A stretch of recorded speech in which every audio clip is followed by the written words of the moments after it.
We've been fighting a long time, and we have all lost so very much, so many loved ones gone. But you are not alone. There are pockets of resistance all around the planet. We are at the brink. You have no idea how important you are.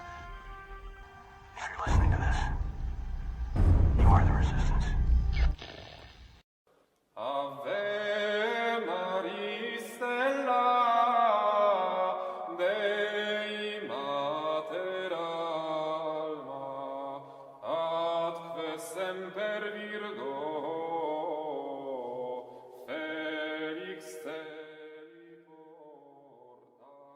Hey everybody, Steve with Sons Fidelity. I'm coming at you. What day is today? 14th of November, St. Josephat Day, for those scoring at home. Wanted to do something on solutions. A lot of people, we talk about problems here, problems there. And yeah, I know, I'm sorry I'm not doing anything live or cool like other people do. It's just easier this way. If I screw up, I can edit it out. So that's me. That's my theory, and I'm sticking to it. Anyways, so yeah, we all talk about the problems coming up ahead. Great reset, that's coming, whether now or later. You know, pick it. Pay now or pay later, as Father says in his purgatory sermons. And what can we do about things the way they are? With the pokies coming, don't want to see the V word. I mean, it's, you see the tweets. The guy in charge, our current president, wants it. The other guy wants it. Shutdowns are coming. North Dakota just shut down today. You have about 9 or 10 states that I'm aware of that have went down for a shutdown for Thanksgiving. Don't worry, Christmas will be canceled too. Why? Well, just like they talked about in that one video that was back in the 80s, how do you take out a society? You demoralize them. Well, 2 of the top quote-unquote holidays, they're basically secular in the United States, be honest.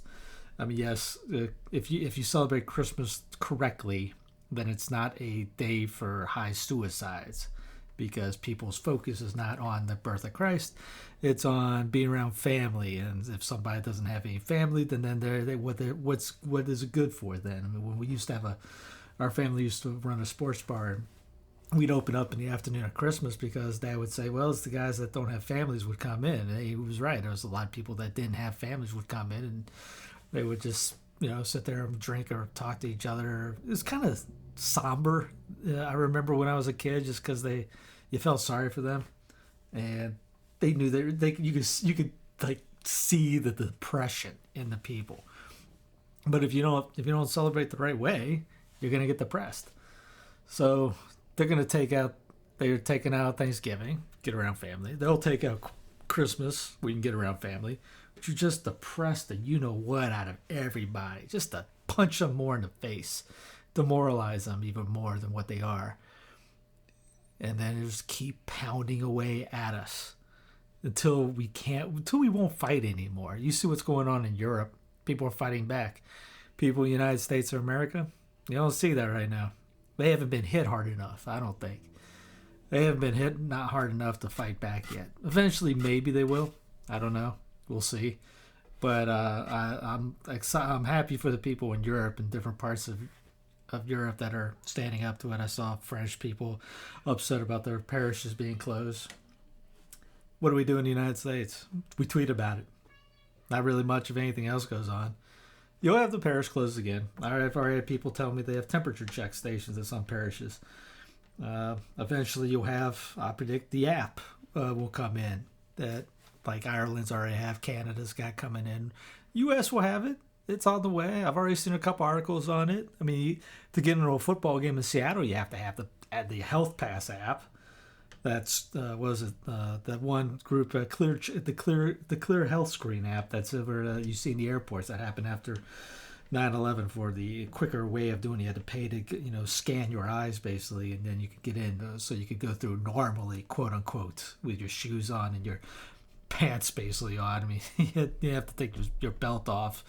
I used to joke because I turned into a terrible person when I'm in a TSA line.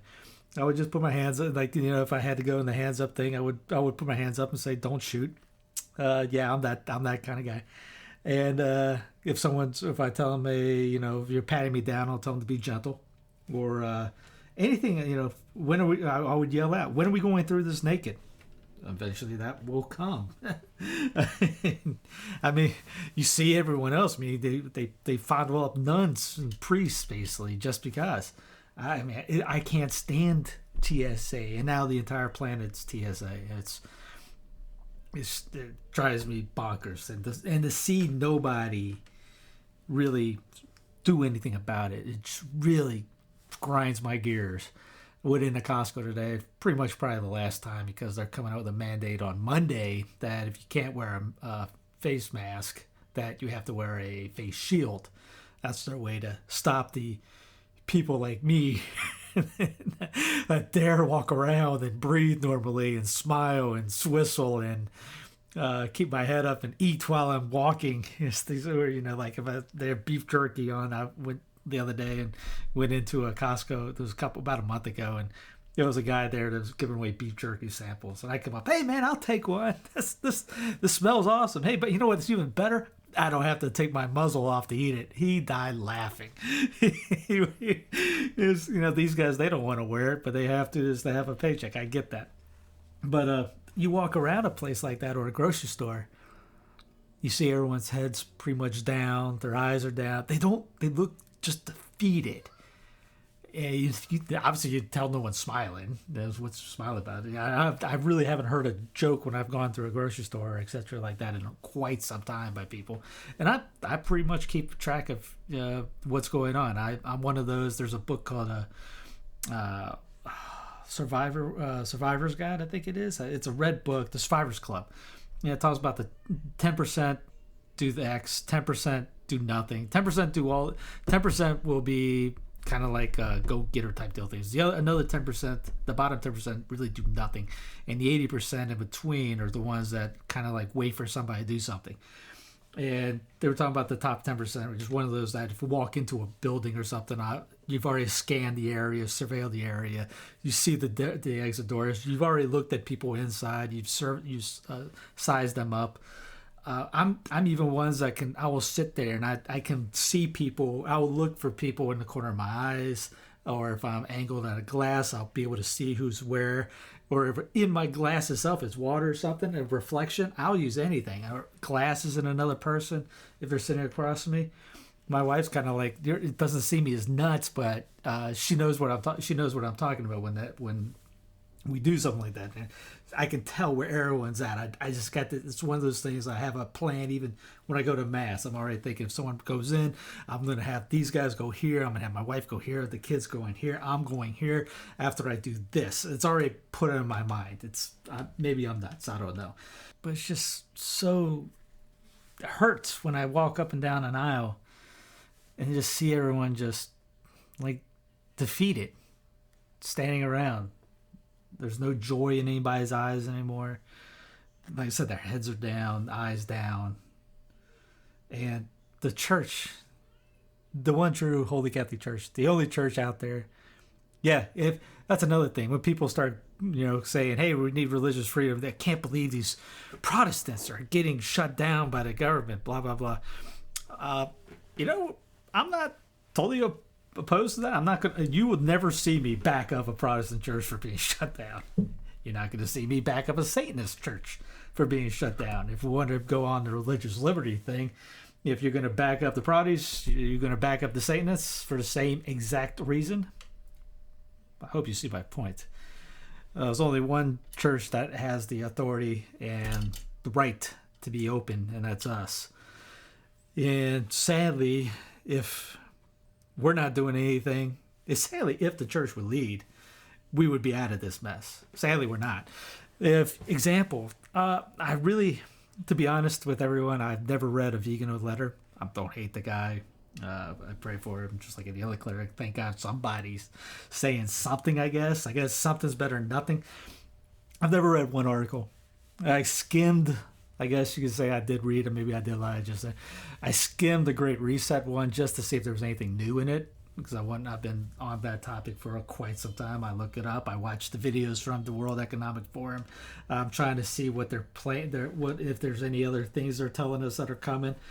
And you can see a lot of code words when they're being said when they're when other people like Biden was talking during the debates and things like that, going, yep, these guys great reset talk right there. Paris Accord, Build Back Better, zero carbon emissions by 2020, 2050, etc. Things like that. So when Vigano wrote that letter he had, I saw a guy named Spiro. He's on Twitter if you type him up, Spiro. He's a secular guy, reports the news, independent journalist. He's in that group that I've listened to with James Corbett, the Last Mega Vagabond with Ryan Christian, Derek Bros, Amazing Polly, people like that. Anyway, so Spiro writes, I think he's in Arizona, to be if I'm not mistaken. He puts it in one of his blogs. Catholic Cardinal calls out Great Reset, begs America, blah, blah, blah, blah, blah. I'm looking at going, and this is not a guy that's pro us. He may not hate us. I don't know where he's at. I've never really talked to him one-on-one, but I'm pretty sure, and I know what his fans are because I saw the reports, the comments back were basically just, the kitty fondlers and all that, the typical anti-Catholic stuff. But it resonated with me saying, wow, this secular guy is excited that a Catholic cardinal called out what's going on, Great Reset, and sent the letter to Trump warning them about this. If the church would lead and go after the stuff that's going on, people would follow. People will follow. As an example of that, if we had many more churchmen calling this out, saying, "Get behind me! I will," I might go to jail, I might get killed over this, but I will lead everyone out of this and, fight this. Man, you think that march today in D.C. was big? You'd have that behind everybody. Any cardinal, any bishop that would do it, any priest willing to do that, people would back him up. And if you're a father, yes, people would back you up. Don't play into this false obedience that the bishop said, you got to wear a mask. That's not obedience. There's no obedience. You're not a monk that gets to be told 100% obedience. He has to give 100% obedience to everything from what you wear to eat and all that, sleep. No, a priest does not take a vow of obedience that way. You obey in certain things like, your assignments and things like that. But in terms of wearing a muzzle or disinfecting the altar rail or putting hand sanitizer in between, communion or blocking off pews or pretending to do the superstitions of the COVID religion, that's not obedience. And I would, if I was a priest, and I might try to see if I can get some guys together, contact them and that I know are on our side, and ask, hey, what can we do? Is there a way we can get with His Excellency to talk about this? How can we fight this before it gets worse? Because it will get worse. But I would get together with try to find like-minded priests and say, hey, how can we fight? We got to unite and stop the insanity. I know of parishes that are doing temperature checks for kids for catechism classes or confirmation classes, or wear a face muzzle during catechism class or confirmation class. Talk about just idiotic. There's 0.0 basically. If I had the clip right now from Animal House where the Dean Wormer 0.0. But if I had that, I'd play it. But there's 0 kids affected with this. Yet we're taking out on the kids. What kind of psychological screw ups are we going to create because of this? And that's going to be on Father. If you're doing this, that's going to be on your hands. Come Judgment Day. You're the boss of that parish, not Susan or Jane or Karen from the parish, or Susan from the parish council. Man, we forgot about her. Karen's taken over. Susan hasn't been. Is Susan still alive anymore? Those kids that get screwed up, that's going to be on you.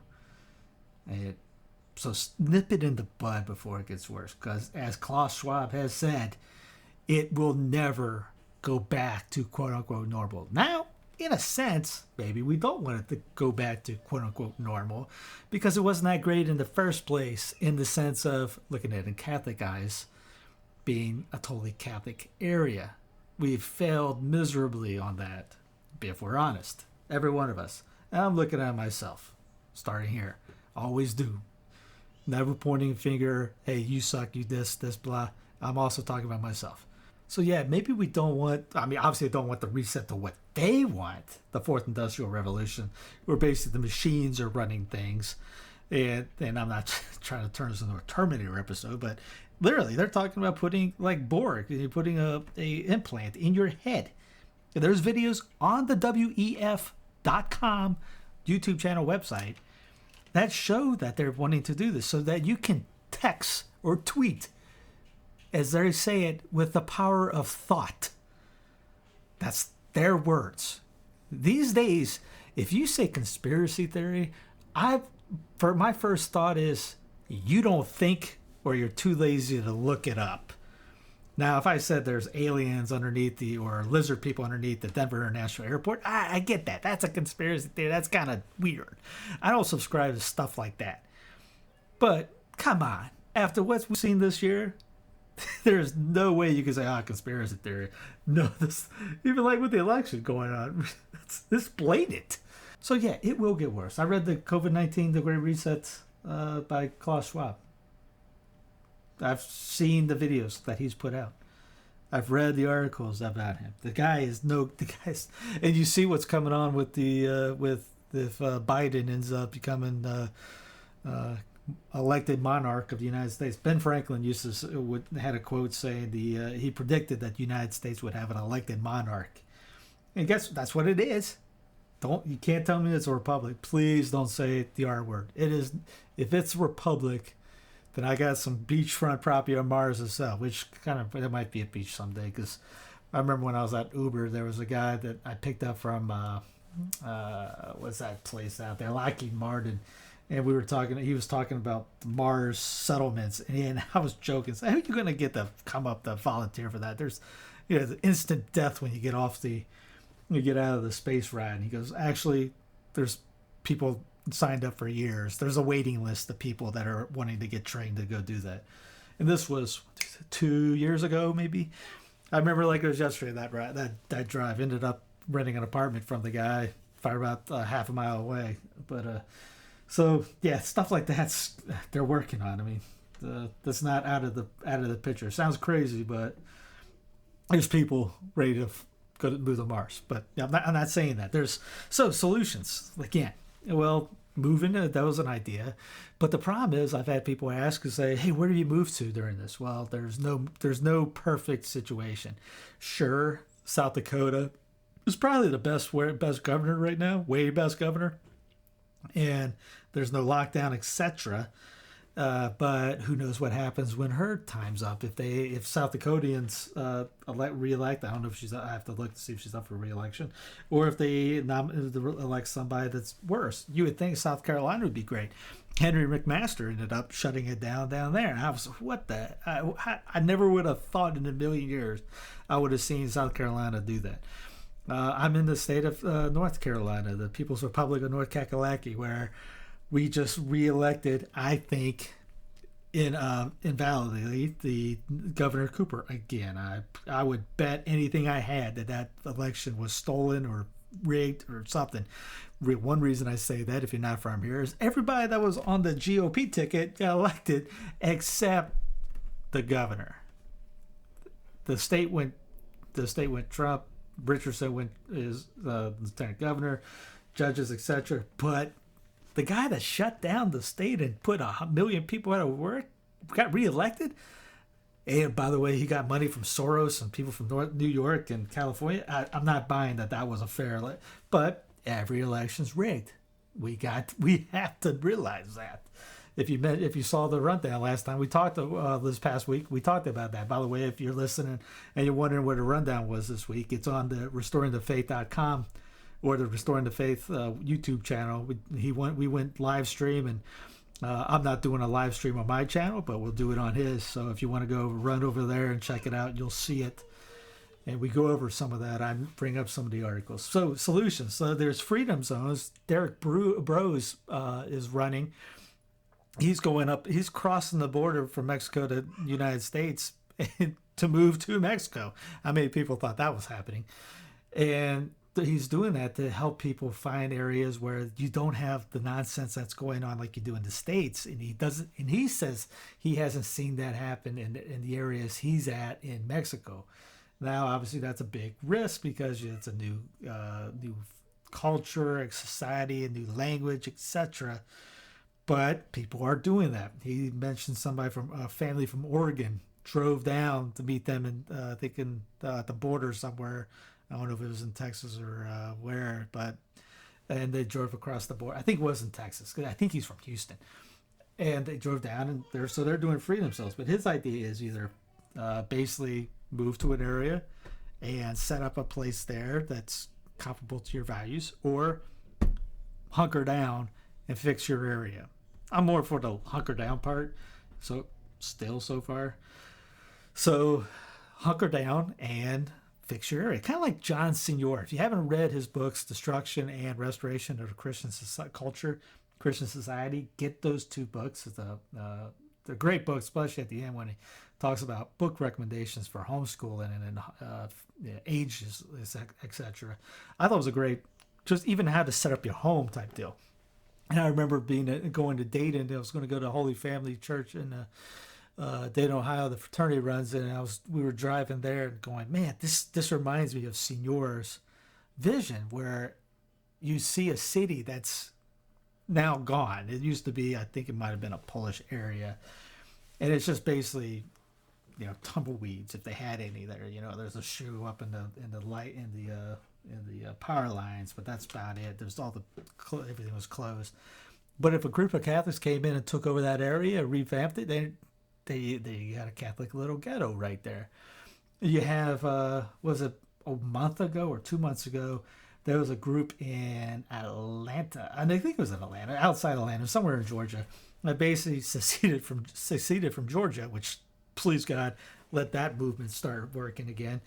And they're talking about if Biden wins and you want to get out of that, you could get out of this by just breaking away from divorcing yourself from D.C. Yes, that is legal. It is a voluntary union, no matter how much you've been told otherwise. Voluntary union. None of those founders would have said, hey, let's join something and never get out of it. If you ever heard of that guy named Thomas Jefferson, he purchased Louisiana Purchase, and the Northeast guys did not like that. It was unconstitutional, which it was. Kind of funny from a guy that was a strict constitutionalist, but he said he could pass that offer up, which in hindsight he probably couldn't, but it was unconstitutional nonetheless. And they threatened secession over it. And his response was, destroy them all. No. He said if they want to leave, great. If they don't want to leave, great. We will still trade with them. It's up to them if they want to leave. They ended up not. But it wasn't like dear old quote-unquote Honest Abe who waged war illegally on another land outside the constitutional authority and helped kill 600,000. I'm in the South. We look at that a little bit differently than people from the North. Especially, I was kind of a Lincoln guy before until I started reading, I guess. I was, told what the state told me to do. Winners write the history, Because this is another, what happened afterwards, Reconstruction. This is Reconstruction 2.0, except on the federal level. But, yeah, this is for all the states, not just the ones that left back in the 1860s. So anyways, hunker down. Convert your area, turn your area Catholic. If it's already got a good Catholic thing, make it even better. Bring things to the Father to give away. I have like 1,000 images of the Holy Face. I got a men's group I'm going tonight to that I'll bring a bunch up and say, hey, you guys want to pass those out? I bought a bunch of medals from St. Paul Street Team Evangelization store. I'll put the links in the show notes. Go to there. Buy a bunch of medals, miraculous medals, St. Benedict medals, whatever. Buy the chains to go with it, hand them out, especially coming up for the Christmas season. People will take that. I used to give them out like hotcakes when I was doing Uber, because it's the time, quote unquote, they say the time of giving. Give, buy a bunch of medals, get them blessed, give them away. As Maximilian Kolbe said, they're the bullets. Let the Immaculate bring them in. Give them and pray for them. Give them away and pray for the person you gave it to. You can leave it as tips when you go to the restaurant. Leave a good tip. Don't give them a $2 tip on a $60 bill. Give them a good tip and leave them a miraculous medal. Tell them we'll be praying for them. Tell them God bless. We'll be praying for you. Thank you for a great job today. They'll remember that. Invite people to Mass, especially if you go to a traditional Mass. But it's you're getting kind of tricky these days. I was more uppity about this before, but you don't want to get somebody that's going to rat out Father for being normal. But invite people to Mass. Invite people over to your house. I know in some states you're not allowed to have people over at your house. Invite people over to your house. Have statues up. Have paintings up. There's a book called Plain Talks of Marriage by Father Fulgence Meyer, and there's a little chapter in there that says every after you get married, that make sure you have a crucifix in every room of the house. That should be common sense. But I was a Knight of Columbus insurance agent for a couple of months back about 6 years ago. It was probably about 2 or 3 homes I remember that actually had a crucifix. I mean, most of the places I went into, homes, I wasn't sure they were Catholic. You had no idea. There was nothing that said that this place was even even like God, but much less be Catholic. So make sure that when someone is the old saying, if someone arrests you, do they have enough evidence on you that you're Catholic? Make sure people know that you're Catholic when they open the door. You got statues inside, paintings inside. And that's how, I'll go to Vistaprint and make sure I get a big high definition photo, and I'll check and make sure that that's a good enough thing that I'll blow it up to a 36 by 24. And if it does, I'll print it up from Vistaprint, wait for a sale that's $12, and then I'll frame it. It looks like a great print that just came out. Little things like that. Go to tanbooks.com and buy bulk copies of some of those little booklets. You can't use the promo code SF15 on the booklet, on the promos, the bulk sales like that. But get the Kingship of Christ the King booklets, or what else they got? They got Mass booklets by Michael Davies, things like that. Get some bulk ones. Pass them out. This is a little, like I said, simple ideas. Get some rosaries. St. Paul Street Team has them. They'll give you some if you give you buy enough. If not, there's plenty of people that have those little, plastic colored rosaries. Get a bunch of those. Get the Secret of the Rosary in bulk and pass it out with a rosary. It's a tremendous book. And don't think for a second that every Catholic's saying a rosary. We did this experiment one time, my brother and I. We asked a group of about 30 people. Neither one of my brother and I did not know the other one was doing this. And we both asked, how many saying a rosary? And about half their hands went up daily. And all but one hand remained. I guarantee your parish, don't matter if you're a traditionalist or what, not every trad says a rosary. Not every trad reads the scriptures. Not every trad reads Imitation of Christ. Do it. There's that. I'm gonna start doing a podcast on Garcia Moreno just to give him a little history, because nobody has ever talked about him that well. But his rule of faith, his rule of life, is fantastic to go by. I got it framed behind me. It says behind me. If you ever watch any of the shows, you'll see it over my left shoulder. Come up with something like that for yourself and live by it daily. One group decided to put billboards after I did. I think I came up with the idea. I just splurted it out on a act locally, think locally. This is exactly what it is act locally, think locally. You cannot evangelize the entire world. You cannot evangelize the entire continent. You cannot evangelize the entire state.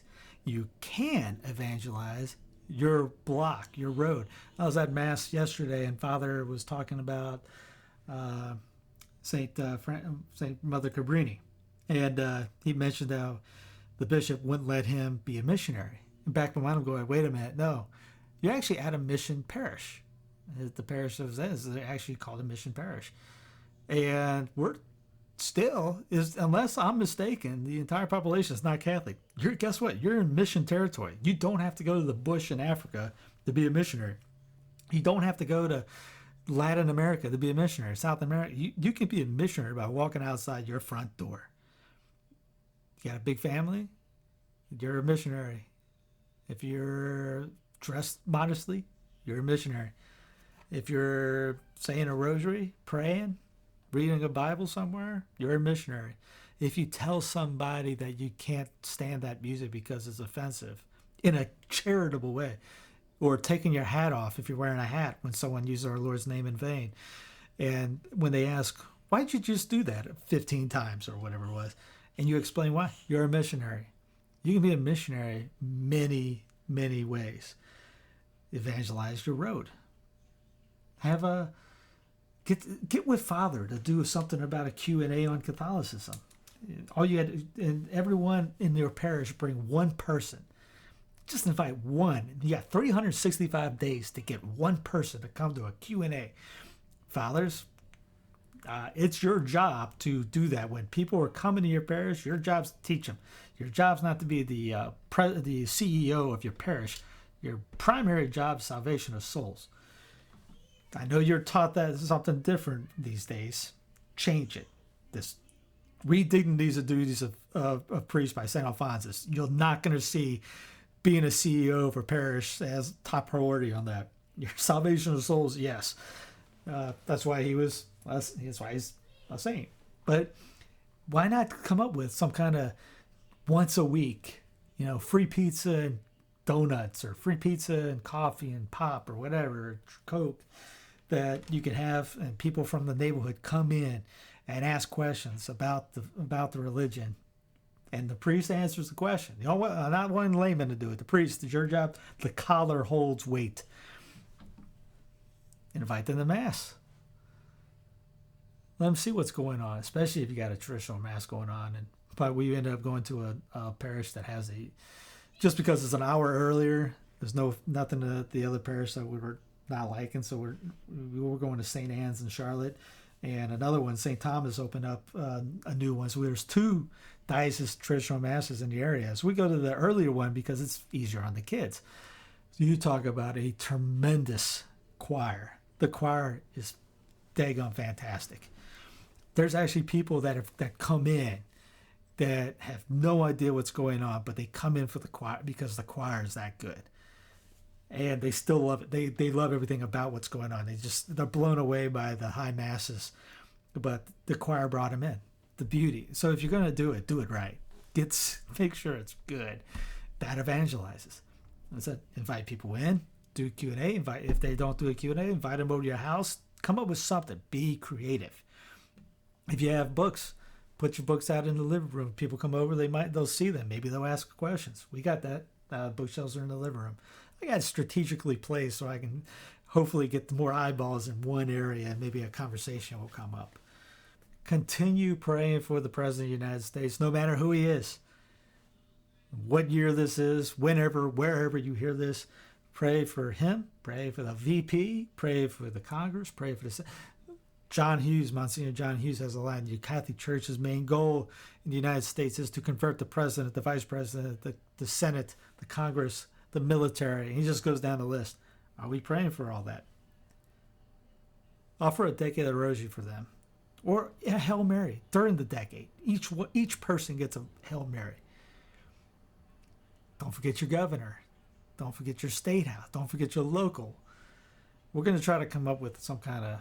I need to see if I can get a guy that can do this for the website, because it's going to be a big deal. But we're going to try to come up with a way that we can create this Catholic political training formation type deal thing. And everybody in each state, if we want to try to do it for the world, that'd be harder, but maybe see how it goes if people have interest. But at least for the states, the United States of America, we're going to try to put a continental U.S. map up. And whoever wants to lead each state. We'll put a little game plan together, books to read, things like that. But I want to put something together because, like, again, people will say, "Oh, you just complain." No, I do. I ran in office in 2010 because I remember thinking I cannot look at, if I have a kid down the road, which I do now, and look at him in the eyes and say, if he ever asks, "What did you do?" I said, "I just complained on Facebook." No. Can't do that. I ran just because of that. My wife thinks I'll run again. I haven't ruled that out. We'll see. It's the fighting mode in me, I guess. Yeah, and speaking of fighting, yeah, Catholics, we're going to lose probably. It's Rocky, except in the end of Rocky ends up beating the guy. But we're not going to beat the guy. We'll win by heaven, because heaven is our home. And that's our final goal and the destination. That we'll win, but you have to fight while you're here. Even if it's a no-win situation, you fight. You do not give up. You see what's gotten us. You see where we're at right now. It's because people are laxed, and all right, time we gotta push back somehow.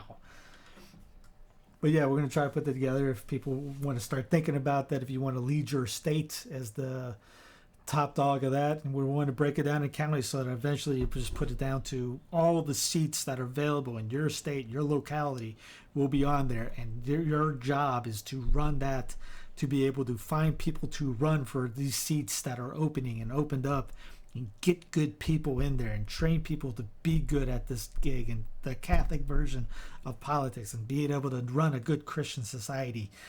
So there's nothing like that. So we're going to try to figure out somehow some way to pull that off. I got the ideas of, stuff to look at, but the P's and Q's and logistics of things, we're still working that out. But that's an idea that will come. So think about that if you want. If you're interested, that's still coming. I know a couple people contacted me last time I said that months ago. I haven't forgotten yet. I just haven't gotten to it yet. A buddy of mine told me to wait till after the elections.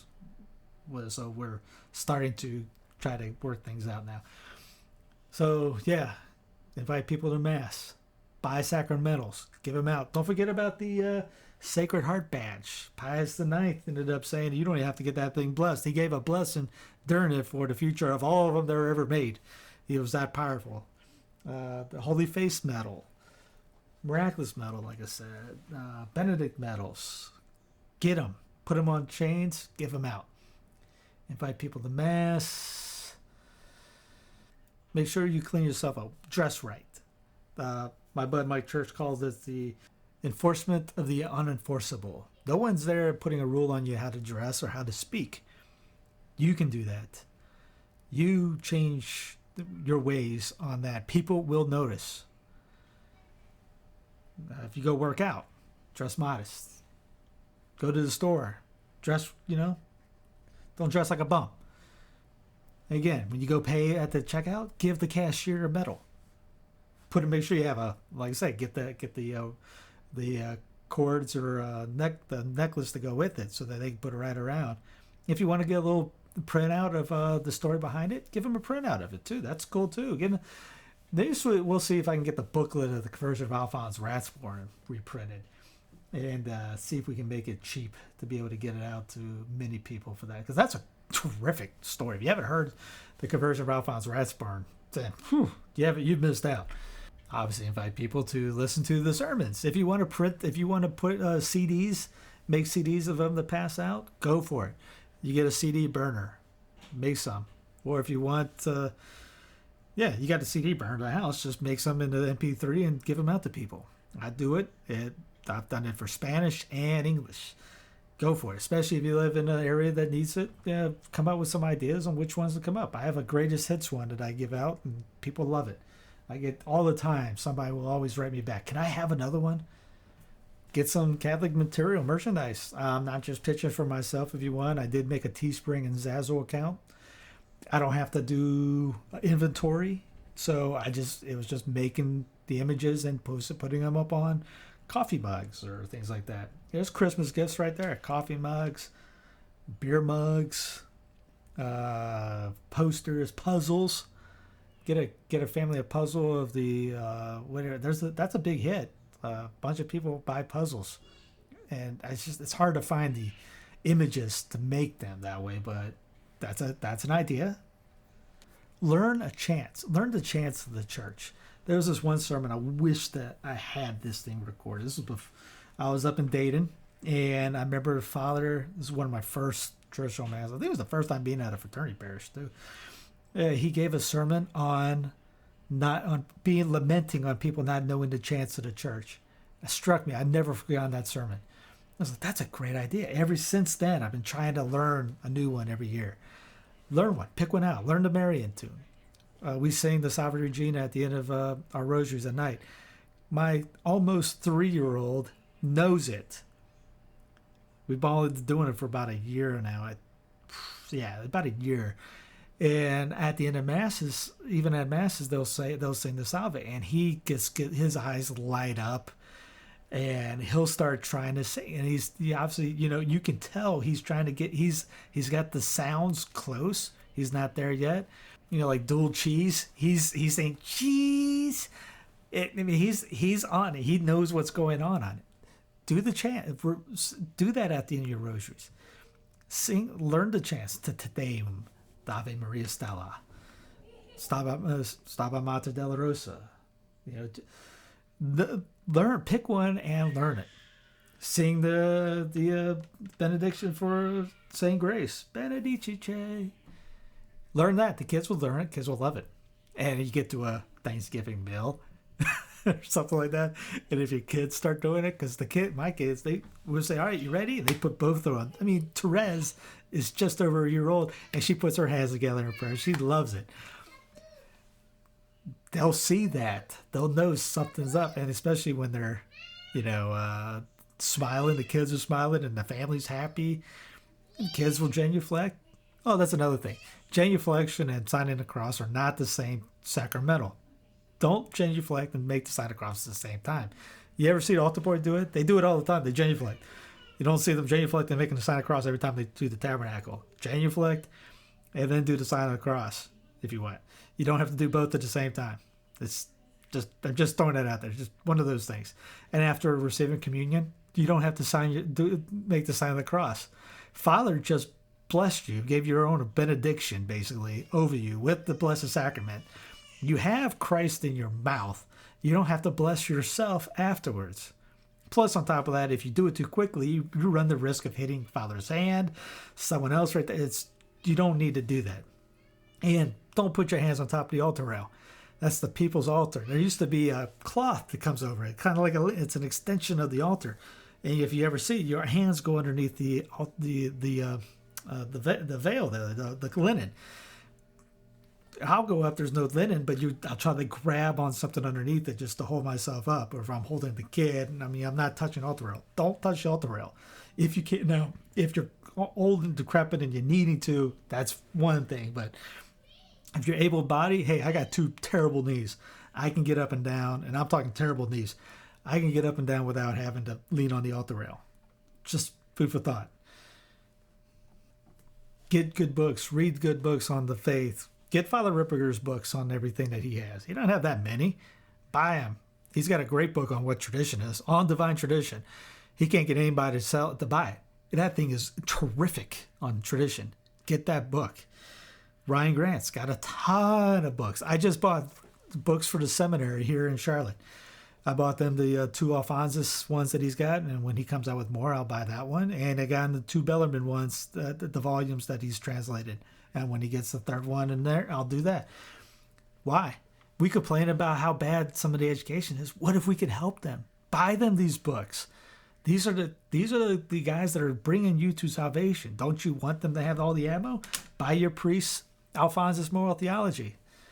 Buy the seminary the Alphonsus Moral Theology. They should have it. Get it for them. One thing I like to do for priests is when they get ordained, I buy them the Dignity and Duty of Priests. Now, I obviously can't buy them from every priest in the world, but how many people do I have out there? Each one of you can buy one for another priest. Buy one for a priest of your local one. Get together with the Knights of Columbus. Buy a book every month for your priest of yours. The better he gets, the better you get.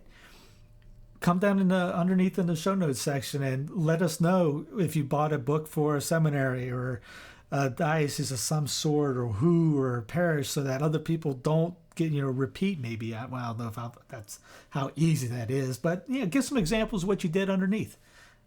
If someone says that's boasting, fine, do it. I don't care if you boast or not. Do it. I'd rather have you do it and boast about it than not do it and not boast about it. But then if someone doubles up, then hopefully the place will just give the book away to somebody else. You can't overdo it. Can't overdo charity. You can't overdo this.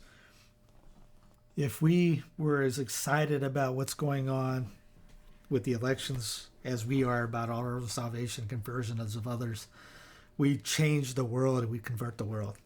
If we can take that energy from the marches that we got going on for a secular thing, temporal thing, and put it into the realm of salvation, we would never be in this situation.